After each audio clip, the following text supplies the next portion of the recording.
প্রভুর প্রেমে জাগো তাসবিহাতে ঘুম যদি ফাতেমা খুব সুন্দর কবিতা লেখে। তার কবিতার জন্য সে অনলাইন আর কলেজে বেশ জনপ্রিয়। ফাতেমা, তুই নতুন যে কবিতাটা আপলোড করেছিস সেটা অনেক সুন্দর হয়েছে। সিরিয়াসলি, তুই তো খুব ভালো কবি হতে পারবি। ধুর, কি যে বলিস না, আমি কি আর এত ভালো লিখি নাকি? দুটো মনের কথা লিখি, এইটুকুই। দেখ ভাই, আমি তো সত্যিটা বললাম। তোর এই কবিতাগুলো যদি কোনো বইয়ে ছাপা হয়, দেখবি তোর বই অনেক বিক্রি হবে, মানুষ লাইক দেবে। আমার লেখার মাঝে কি আর সেরকম কিছু আছে যা মানুষকে আটকে রাখবে? কি যে বলিস তুই! তোর কবিতা আপলোড হওয়ার পরেই সোশ্যাল মিডিয়ায় কত মানুষের প্রশংসার ঝড় উঠে যায়। আমার তো মনে হয় শুধু তোর কবিতার জন্য নয়, তোর উপর অনেকেই ক্রাশ খায়। ধুর, রাখতো এসব কথা, যত বাজে চিন্তা। ঠিক আছে, রাখলাম। তবে আমি শিওর তোর ইনবক্সে প্রতিদিন ডজন খানেক প্রপোজাল তো আসেই। কলেজেও সবাই তোর দিকে তাকিয়ে থাকে। তুই জানিস না, কিন্তু কলেজে তোর জনপ্রিয়তা অনেক। তুই এসব বাদ দে, সামনের মাসে পরীক্ষা, সেটা নিয়ে ভাব। চল, নোটগুলো কমপ্লিট করি। ঠিক বলেছিস, চল শুরু কর। প্রভুর প্রেমে জাগো দোস্ত, তাসবিহাতে দেখ তো, এই মেয়েটা খুব সুন্দর কবিতা লেখে। আইডিটা দেখ তো, চিনতে পারিস কিনা? আরে, এটা তো ফাতেমা, আমাদের কলেজেই পড়ে। কেন, তুই চিনিস না? না রে, মেয়েটার কবিতা আমি অনেকদিন থেকে পড়ি, কিন্তু চিনি না। আচ্ছা দোস্ত, তুই কি তার সাথে আমার একটু কথা বলে দিতে পারবি? মনে হয় না পারবো। তুই জানিস না, ও ছেলেদের সাথে বেশি একটা কথা বলে না। আর শোন, ওদের ফ্যামিলি অনেক বড় লোক ভাই। ওদের সাথে কথা বলার দরকার নেই, বাজে ঝামেলা হবে। বড় লোক বুঝি? কত বড় লোক? ওর বাবার অনেক বড় বিজনেস, শহরের নাম করা একজন মানুষ, খুব প্রভাবশালী। তাহলে যেভাবে হোক ওর সাথে আমার কথা বলতে হবে। ওকে পটাতে পারলে আমার লাইফ সেট হয়ে যাবে ভাই, আর কোনো চিন্তা থাকবে না। কি বলছিস এসব? তোর মাথা ঠিক আছে তো? আমার মাথা ঠিকই আছে, তুই চিন্তা করিস না, আমি চললাম। দেখি কোনোভাবে ওর সাথে আরেকবার কথা বলা যায় কিনা। জাস্ট একটা সুযোগ, বুঝলি? আল্লাহ ভালো জানে কি মতলব তোর মনে। পশু পাখি গাছ গাছালি Excuse me, তোমার ফাতেমা? নামে জেগে করে জি, বলুন। মিতালি আমি জামান, ফাইনাল ইয়ারের ছাত্র। আমি আপনার কবিতাগুলো ফলো করি, আপনি অনেক সুন্দর লেখেন। ও, আলহামদুলিল্লাহ, সব আল্লাহর ইচ্ছা। সত্যি বলছি, আপনি যেভাবে অল্প কথায় এত গভীর বিষয় তুলে ধরেন, সেটা খুবই বিরল।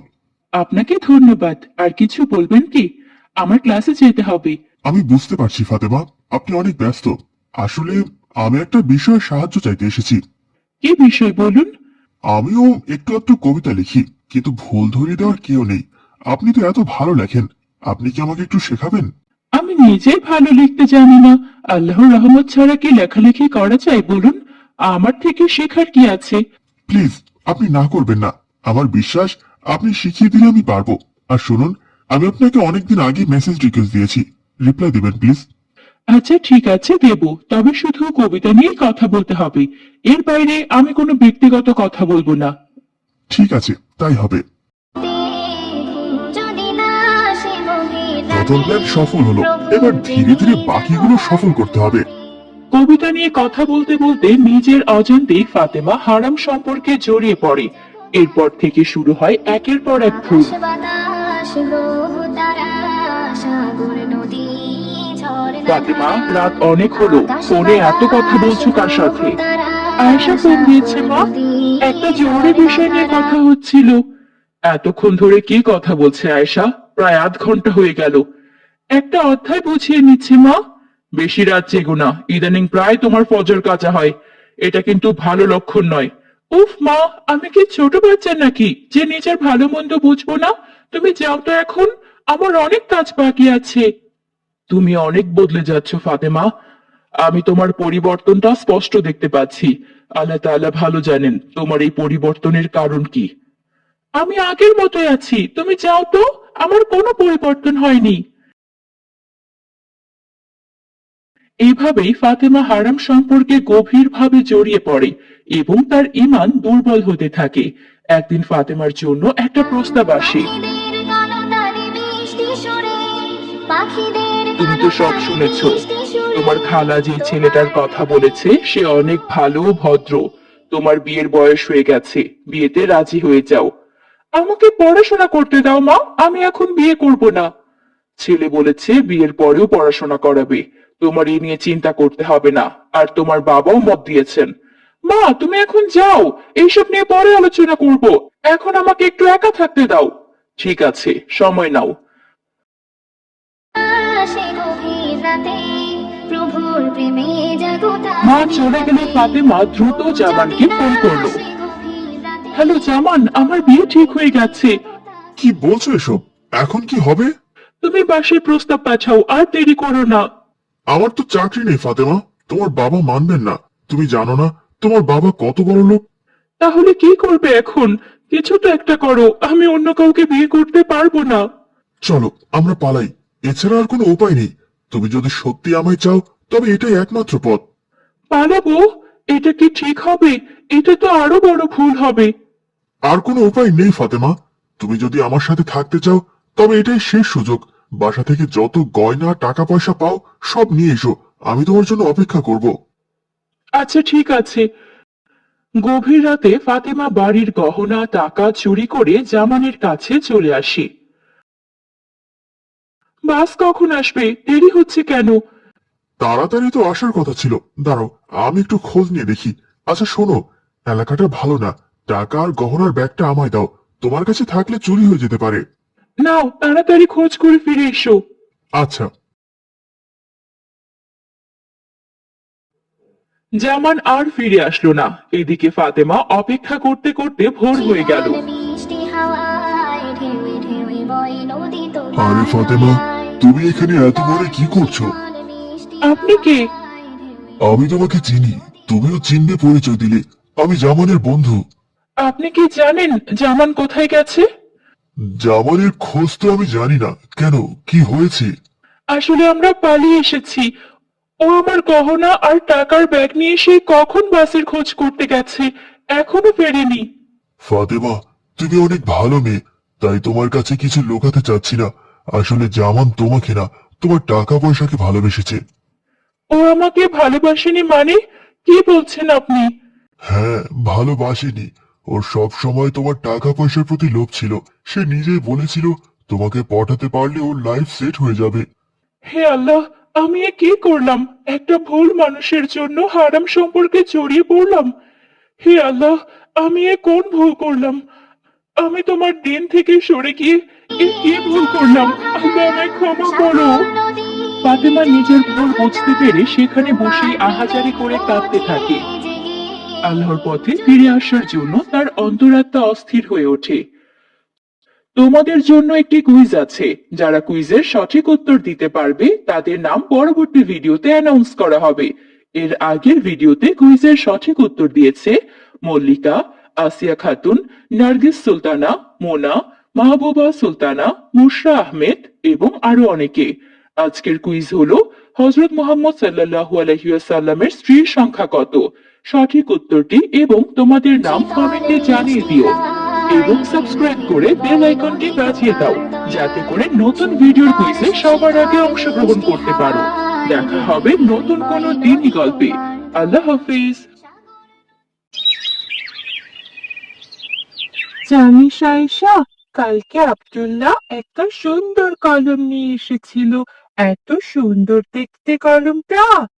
তুই তো আসল খবর জানিসই না। কিসের আসল খবর? ওই কলমটাও ধার করে এনেছে, আর এনে সবাইকে বলছে ওটা নাকি ওর। তুই কিভাবে জানিস? আমি অনেক কিছুই জানি। আব্দুল্লাহর মতো এত গরিব একটা ছেলে এত সুন্দর কলম আনতে পারে নাকি? আমি তো ভেবেছিলাম ওটা ওর কলম। তুই জানিস ওর মা প্রতিদিন মানুষের বাড়িতে কাজ করতে যায়। তাই নাকি? আমি তো এসব জানতাম না। ওর মা তো আমাদের বাসায় কাজ করতে এসেছিল। তোকে তো এসব বলাই হয়নি। কিন্তু ওকে দেখে তো মনে হয় না ওর মা মানুষের বাসায় কাজ করে। মনে হবে কি করে? গরিব মানুষের ফুটানি বেশি, জানিস না? তাই ওকে দেখে মনেই হয় না ও গরিব। কিন্তু যাই বলিস না কেন, ও কিন্তু ভালো ছেলে, কখনো কারোর সঙ্গে খারাপ ব্যবহার করেনি। ওসব ভালো না চাই। আচ্ছা ঠিক আছে, বাদ দে, এসব নিয়ে আমাদের কথা বলতে হবে না। তোর গায়ের জামাটা তো অনেক সুন্দর, কোথা থেকে কিনেছিস? এটা আমার ছোট ফুপুর জামা, আমাকে দিয়েছেন। কাউকে বলিস না কিন্তু। আরে না না, কাউকে বলবো না। চল এখন তাড়াতাড়ি, স্কুলে দেরি হয়ে যাচ্ছে তো। যদি হ্যাঁ, না চল আসে চল। গভীর রাতে, প্রভুর প্রেমে জাগো তাসবিহাতে। ঘুম যদি না আসে গভীর রাতে, প্রভুর প্রেমে জাগো তাসবিহাতে। নতুন স্যারটা খুব বকাঝকা করে, নিজেকে যে কি ভাবেন উনি। উনি আমাদের পড়াশোনা করান, প্রয়োজনে বকতেই পারেন। তাই বলে সব সময় বকবে? পড়াশোনা করান তো কি হয়েছে, ভালো করে তো পড়াতেও পারেন না। হ্যাঁ, তুমি না বুঝলে তার কাছে আবার বুঝে নেবে। উনি বুঝিয়ে দিলে তো বুঝবো, উনি তো ভালো করে বোঝাতেই পারেন না। তুমি কি কখনো বুঝে চেয়েছো? তুমি চুপ করো, তোমাকে এত কথা বলতে হবে না, আমি জানি ওই স্যার কেমন, তাই বুঝে নিতে চাই না। কেমন উনি? উনি পড়াশোনাই পারেন না, তাই ক্লাসে সবাইকে বকাঝকা করে চুপ করিয়ে রাখেন। বড়দের নামে এভাবে বলতে হয় না। উনি পড়াশোনা করে এখানে এসেছেন। তোমার সাথে এত কথা বলে লাভ নেই। এই ফাতেমা, এদিকে শোনো। কি হয়েছে জানিস? আজকে আমেনা আপাদের বাড়িতে কি হয়েছে? না তো, কি হয়েছে? ওকে পাত্র দেখতে এসেছিল, কালো বলে আর ওকে বিয়ে করলো না। সে কি? এটা আবার কখন ঘটলো? সব খবর রাখি আমি। ওরা ওদের টাকা পয়সার খুব অহংকার করত। একদম ঠিক হয়েছে। তোমরা এসব কি বলছো? মানুষকে নিয়ে কেন গীবত করছো? আমি কি করব না করব তাতে তোমার কি? গীবত করো না। মানুষের গীবত করা ভালো নয়। এই, তুমি যাও তো এখান থেকে। চল ফাতেমা, আমরা অন্যদিকে যাই। হ্যাঁ হ্যাঁ, চল। করে মিতালি, মানুষ হয়ে তোমরা কেন, মানুষ হয়ে তোমরা কেন গভীর ঘুমে এই তানিজ, এদিকে শোন। কি রে, কি হয়েছে, ডাকছিস কেন? কোথায় গেছিলি তুই? আমি একটু ফাতেমাদের বাসায় গেছিলাম। ওদের বাসায় কেন গেছিলি? সেদিন আয়েশা যে সুন্দর জামাটা পরে গেছিল, ওটা আমার অনেক ভালো লেগেছে। আমি আজকে একটু দাওয়াতে যাব তো, তাই ভাবলাম জামাটা একটু নিয়ে আসি। ও তোকে জামা দিতে পেরেছে? না, ও বললো ওই জামাটা নাকি কে নিয়ে গেছে। হ্যাঁ, সব ওর মিথ্যে কথা। ওই জামাটা তো ওরই না, ও তোকে দেবে কিভাবে? তাহলে ওটা কার জামা পরে এসেছিল? ওটা হলো ওর ছোট ফুপুর পুরনো জামা। ওই জামা ওকে পরতে দিয়েছিল, হয়তো আবার নিয়ে নিয়েছে। আর তোকে বললো অন্য কাউকে দিয়ে দিয়েছে। আমাকে বললেই হতো ওটা ওর জামা না, শুধু শুধু মিথ্যে কথা বললো। ফাতেমা এমন মিথ্যেবাদী তা তো জানতাম না। ও আরো অনেক বেশি মিথ্যা কথা বলে। তুই তো কিছু জানিসই না, আমি সব জানি। হ্যাঁ রে, তুই না বললে আমি জানতামই না ও এমন। চলি রে, আমার দেরি হয়ে যাচ্ছে। আরে যাবে কি, আয় আমার বাসায় আয়। না না, তোর বাসায় আর যাবো না, আমাকে আবার জামা খুঁজতে হবে। না, তোকে জামা খুঁজতে হবে না।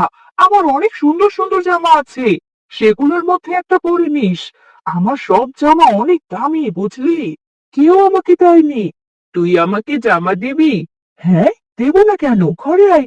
তুই অনেক ভালো রে। পাখিদের কালো তানে মিষ্টি সুরে, পাখিদের কি রে কানিজ, কালকে দাওয়াতে গিয়েছিলি?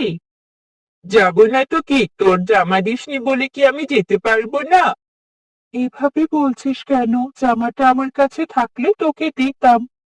চুপ কর, ওটা তো তোর জামা ছিল না, ওটা তোর ছোট ফুপুর জামা ছিল। তুই নিজের বলে চালিয়ে দিয়েছিস। মানে, কি বলছিস এসব? আমি সব জানি, ওটা তোর ছোট ফুপুর জামা। তোকে এসব কে বলেছে? আমাকে আয়েশা সব বলেছে। কি? আয়েশা এসব বলেছে? কিন্তু আয়েশা তো আমাকে বলেছিল কাউকে বলবে না। সত্য আর কতদিনই বা চাপা থাকে? তুই সত্যি বলছিস তো? আয়েশাই বলেছে? হ্যাঁ, আয়েশাই বলেছে। বিশ্বাস না হলে আমার সাথে চল, আয়েশার কাছে তোকে নিয়ে যাই। তাসবিহাতে। ঠিক আছে, চল। যদি না আসে গভীর রাতে, প্রভুর প্রেমে জাগো আয়েশা, তোর তাসবিহাতে। নামে এসব কি শুনছি? কি শুনছিস? তুই নাকি বলেছিস ওই জামাটা আমার ছোট ফুপুর, আমার নয়। দেখো না, আয়েশা ও স্বীকারই করছে না যে এটা ওর জামা ছিল না, মিথ্যে বলার পরও কি গর্ব করছে। তুই চুপ কর কানিজ, আমি আয়েশাকে জিজ্ঞেস করেছি। ওটা তো তোর জামা নয়, তুই তো বলেছিস ওটা তোর ছোট ফুপুর জামা। তুই তো আমাকে বলেছিলি কাউকে বলবি না, তাহলে কেন বলেছিস? কথার প্রসঙ্গে এসে গিয়েছে তাই বলে ফেলেছি, এটা নিয়ে তো রাগারাগির কি আছে? এই ফাতেমা, একে তো তুই আমাকে জামা দিসনি, তার উপর আয়েশার সঙ্গে এমন করছিস কেন? আয়েশা আমাকে ওর দামি জামাটা না দিলে আমি তো দাওয়াতে যেতেই পারতাম না। কি? আয়েশার আবার দামি জামা? হ্যাঁ, নীল রঙের একটা দামি জামা তো আমাকে দিল, বললো ওটা নাকি বড় একটা সুপার মার্কেট থেকে কিনেছি। আয়েশার কোনো সুপার মার্কেট থেকে কোনো জামা কেনা নয়, সব ওর বাবা ফুটপাত থেকে এনে দেয়। মানে ফুটপাতের জামা দিয়েছিল আমাকে? হ্যাঁ, আর ওর বাবা শহরে দিন মজুরের কাজ করে। এই ফাতেমা, তুই চুপ কর, কি বলছিস এসব? যা সত্য তাই বলছি, মানুষের গোপন কথা বললে কেমন লাগে তুইও এখন বোঝ। ছি আয়েশা, তুই তো দেখি আরো অনেক বড় মিথ্যেবাদী। কত বড় বড় কথা বলতি, আর আমাকে কিনা ফুটপাতের জামা পরিয়েছিস। তোর সঙ্গে আর কোনো বন্ধুত্ব রাখবো না। আমিও ওর মতো একটা মেয়ের সঙ্গে বন্ধুত্ব রাখবো না, চল এখান থেকে। হ্যাঁ হ্যাঁ, চল। মুহূর্তের মধ্যেই আয়েশার অনেক গোপন কথাই ফাতেমা সবাইকে বলে দেয়। এতে করে সবাই আয়েশার উপর হাসাহাসি করতে থাকে, আর এসব দেখে আয়েশা কান্না করে ফেলে। সুন্দর সুশীতল মিষ্টি হাওয়া আয়েশা, তুমি এভাবে কাঁদছো কেন? সবাই আমার নামে যা তা বলছে, আমার বাবাকে নিয়েও অনেক কথা বলছে, এগুলো শুনে আমার কান্না পাচ্ছে। ওরা তোমার বাবাকে নিয়ে কি বলছে? তুমি কি কিছুই শোনোনি? ফাতেমা তো সবাইকে বলে বেড়াচ্ছে, তোমাকে কিছু বলেনি? আমি কারো গীবত শুনি না। গীবত বলা আর শোনা দুটি সমান অপরাধ। হ্যাঁ, গীবত বলা অনেক বড় অপরাধ, আমি আজ বুঝতে পেরেছি। আমি সবার গীবত করে বেড়াতাম, এটা করতে আমার ভালোই লাগতো, কিন্তু আজ যখন আমার গীবত করছে ওরা, তখন বুঝতে পারলাম এটা কত কষ্টের। হ্যাঁ, ঠিক বলেছ।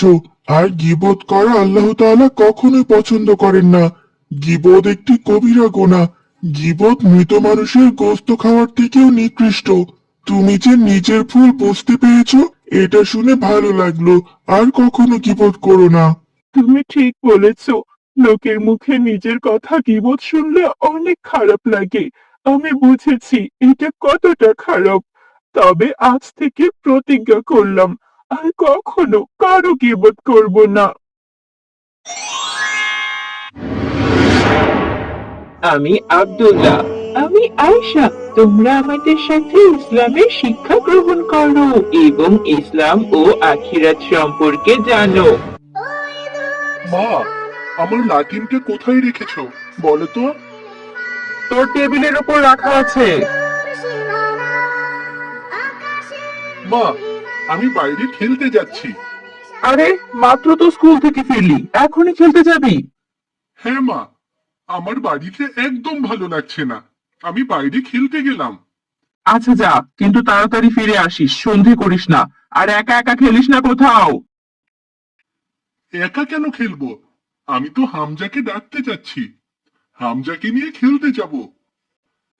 ঠিক আছে, সাবধানে যা। রিয়াজ বাড়ি থেকে বেরিয়ে হামজাকে ডাকতে যায়। এই হামজা, বাড়িতে আছিস? কে? রিয়াজ নাকি? ভেতরে আয়, ভেতরে আয়। আরে, তোর কি হয়েছে? তুই শুয়ে আছিস কেন? আমাকে তুই খেলতে নিয়ে যাবি না? আমার শরীরটা একদম ভালো নেই রে। কেন? কি হয়েছে তোর? তুই আজকে স্কুলেও তো যাসনি। আমার জ্বর এসেছে। ও, তার মানে তুই আজকে খেলতে যেতে পারবি না, তাই না? না রে রিয়াজ, তুই আজকে চলে যা, আমরা না হয় কাল খেলবো।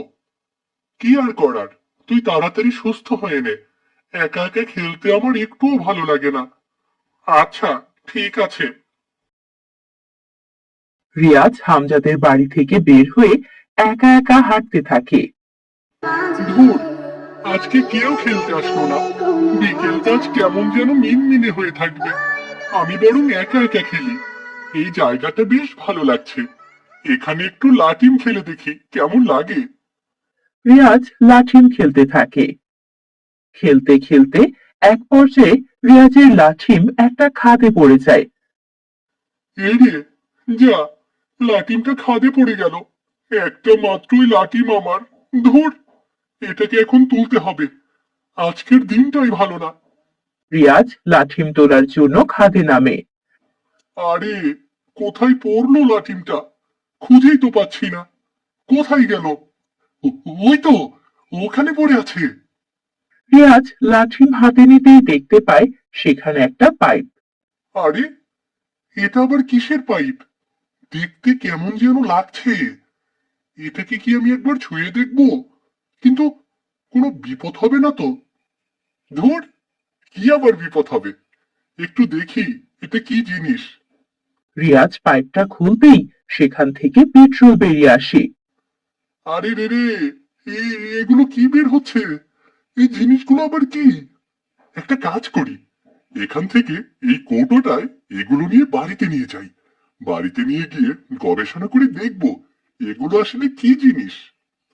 রিয়াজ পাশে থাকা একটা কৌটোয় কিছু পেট্রোল নিয়ে নেয় এবং বাড়ির দিকে হাঁটা শুরু করে। এই জিনিসগুলো বাড়িতে নিয়ে গেলে মা নিশ্চয় আমাকে বকবে।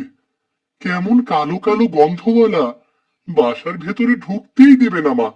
কিন্তু এগুলো কি, তা তো খুব জানার ইচ্ছে করছে। আচ্ছা, হাকিম কাকাকে জিজ্ঞেস করলে খুব ভালো হবে। হুম, বাজারের দিকে যেতে হবে আমাকে। বাজারে গিয়ে হাকিম কাকাকে বলবো এগুলো কি, নিশ্চয়ই উনি জানবেন। রিয়াজ তেলের কৌটো নিয়ে বাজারের দিকে যায়।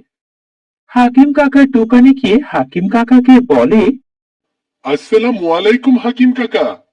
ওয়ালাইকুম আসসালাম। কি খবর রিয়াজ? আলহামদুলিল্লাহ। তুই কিছু নিতে এসেছিস? কিছু লাগবে তোর? না কাকা, আমি আপনাকে একটা জিনিস দেখাতে এসেছি। দেখুন তো, এগুলো কি, বলতে পারেন কিনা? দাও তো দেখি।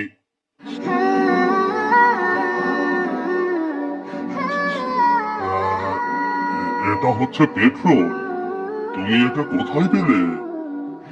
আসলে আমি কোথাও পাইনি, বাড়িতে ছিল। তাই নাকি? এগুলোর তো অনেক দাম। তুই বেচতে এসেছিস নাকি রে? হ্যাঁ, আমি বেচতে এসেছি। মা আমাকে পাঠিয়ে দিয়েছেন। ঠিক আছে, তাহলে কৌটাটা আমাকে দে। আমি তোকে টাকা দিচ্ছি। হ্যাঁ কাকা, এই নিন। রিয়াজ হাকিম কাকাকে এক কৌটো পেট্রোল দেয় এবং হাকিম কাকা তাকে টাকা দেয়। রিয়াজ টাকা পেয়ে অনেক খুশি হয় এবং সে খুশি মনে বাড়ির দিকে যায়। রিয়াজ, এসেছিস? আয়, হাত মুখ ধুয়ে খেতে আয়। না মা, আমি ঘরে গেলাম।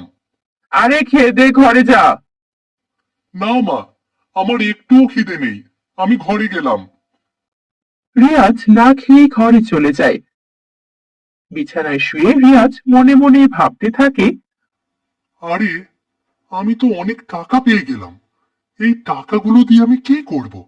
হ্যাঁ, কালকে বন্ধুদের সবাইকে খাওয়াবো। এভাবে প্রতিদিন যদি পেট্রোল এনে বেচতে পারি, তাহলে আমি অনেক টাকা পাবো। আমি তো বড় লোক হয়ে যাব। পরের দিন রিয়াজ তার বন্ধুদের সঙ্গে দেখা করতে যায়। ওই তো, রিয়াজ এসে গেছে।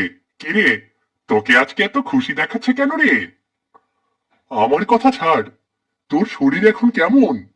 আলহামদুলিল্লাহ, আমি এখন সুস্থ আছি। ঠিক আছে, চল তাহলে তোদের খাওয়াই। কি বলছিস? তুই আমাদের খাওয়াবি? তুই তো কখনোই আমাদের খাওয়াস না। কখনো খাওয়াই না বলে কি আজকেও খাওয়াবো না নাকি? কিন্তু কি উপলক্ষে খাওয়াচ্ছিস আমাদের, বলতো?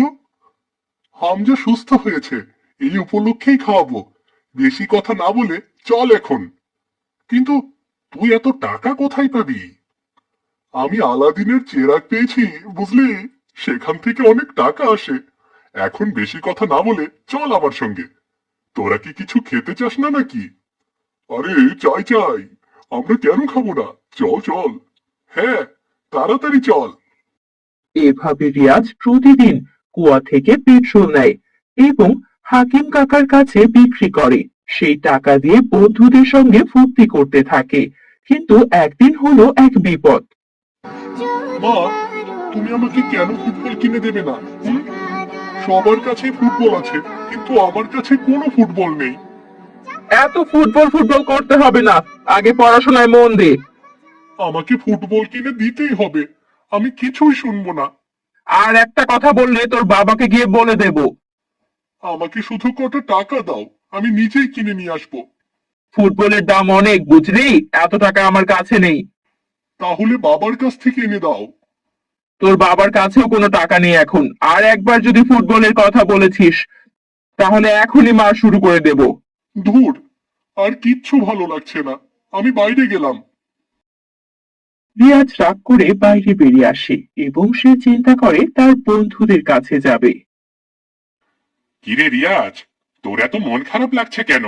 কি হয়েছে? আমাকে বাড়ি থেকে ফুটবল কেনার টাকা দেয়নি, এজন্য মন খারাপ করেছিস? হ্যাঁ করেছি। আচ্ছা শোন, তোরা কি আমাকে কিছু টাকা দিতে পারবি? আমরা কোথায় টাকা পাবো?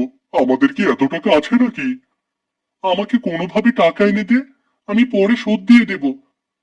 তুই কোথায় টাকা পাবি এত? আরে বলছিলাম না, আমার কাছে আলাদিনের চেরাগ আছে। তোরা হাসছিস কেন এভাবে? তুই আমাদের বোকা পেয়েছিস নাকি? তুই আমাদের টাকা মেরে দেওয়ার ধান্দা করছিস, তাই না?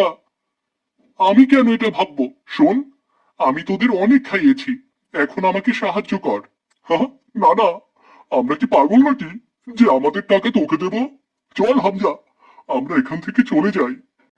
হ্যাঁ রিয়াজ, আমার বাড়িতে অনেক কাজ আছে, আমিও চললাম রে।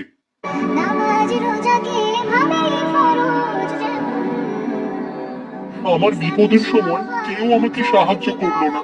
এক কাজ করি, হাকিম কাকার কাছে যাই, কিছু পেট্রোল নিয়ে যাই। রিয়াজ আবার কিছু পেট্রোল নিয়ে হাকিম কাকার কাছে যায় বিক্রি করতে। কাকা, আজকে একটু বেশি করে দিন। কি বেশি করে দেব? তুই যে পেট্রোল দিয়েছিস তার দামই তো দেব নাকি? আপনাকে তো রোজ পেট্রোল এনে দিই, আজকে একটু বেশি করে টাকা দিন না। যেমন পেট্রোল দিবি তেমন দাম পাবি, কোনো বেশি টাকা নেই। বেশি করে পেট্রোল আনবি, বেশি করে টাকা দেব। বেশি পেট্রোল আনলে আপনি আমাকে বেশি টাকা দেবেন? হ্যাঁ, বেশি আনলে তোকে বেশি করে দেব। আমি তাহলে অনেক বেশি পেট্রোল আনছি। ঠিক আছে, যা তাহলে। রিয়াজ সেখান থেকে চলে যায়, কিন্তু হাকিম কাকার মনে সন্দেহ জাগে। সে রিয়াজের পিছু নেয়। এই ছোট্ট পাইপ দিয়ে যা পেট্রোল আসে তা দিয়ে বেশি টাকাই আসে না। আমাকে আজকে অনেক পেট্রোল নিয়ে যেতে হবে ফুটবল কেনার জন্য, না হলে আমি ফুটবল কেনার টাকা জমাতে পারবো না। কিন্তু কিভাবে বেশি পেট্রোল নেব? হ্যাঁ, একটা কাজ করি, যেহেতু ছিদ্রটা অনেক ছোট তাই হয়তো পেট্রোল কম আসে, আমি এই ছিদ্রটা অনেক বড় করে দেই। রিয়াজ একটা লাঠি দিয়ে পেট্রোলের পাইপ ছিদ্র করে দেয়। সাথে সাথে সেখান থেকে অনেক পেট্রোল বের হতে থাকে। রিয়াজ ভয় পেয়ে যায়। এদিকে হাকিম কাকাও সেখানে চলে আসে। আরে রে রে রে রে, তুই এটা কি করলি? তুই পেট্রোলের পাইপ ফুটো করে দিলি? না মানে, আসলে কি কি কি না মানে করছিস? তার মানে তুই এখান থেকে আমাকে পেট্রোল দিতি? দাঁড়া, সবাইকে আমি বলে দিচ্ছি। না, আমি ইচ্ছে করে করিনি, এসব কাউকে জানাবেন না কাকা। চল, তোর মায়ের কাছে চল, আজ তোর মাই তোকে সায়স্তা করবে।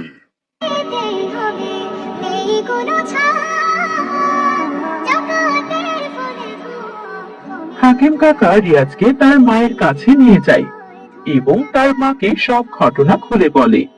আমি যা শুনছি তা কি সত্যি? রিয়াজ, তুমি এই ভুলটা করেছো? হ্যাঁ মা, আমি আসলে বুঝতে পারিনি মা। তোমার এটা করা একদম উচিত হয়নি। প্রথম দিন এই ভুল না হয় করেছো, কিন্তু তারপর অনবরত কেন একই ভুল করেছো? আমি অনেক লোভে পড়ে গিয়েছিলাম মা, তাই ফুটো করে দিয়েছি। অনেক পেট্রোল পাওয়ার আশায় মা। তুমি কি তোমার ভুল বুঝতে পেরেছো? হ্যাঁ মা, আমি আমার ভুল বুঝতে পেরেছি। আমি আর কখনো লোভ করব না মা। শোনো বাবা, লোভ করা অত্যন্ত খারাপ কাজ। দেখলে তো তোমার লোভের জন্য কত বড় ক্ষতি হয়ে গেল। আমি আমার ভুল বুঝতে পেরেছি মা। আমি আর কখনো লোভ করব না, কখনোই না। মনে রেখো, লোভ যারা করে তাদের আল্লাহ তাআলা পছন্দ করেন না। লোভ করলে কখনো নিজের ভালো হয় না। নিশ্চয়ই সেটা বুঝতে পেরেছো। তাই আর কখনো তুমি লোভ করবে না। হ্যাঁ মা, আমি বুঝতে পেরেছি।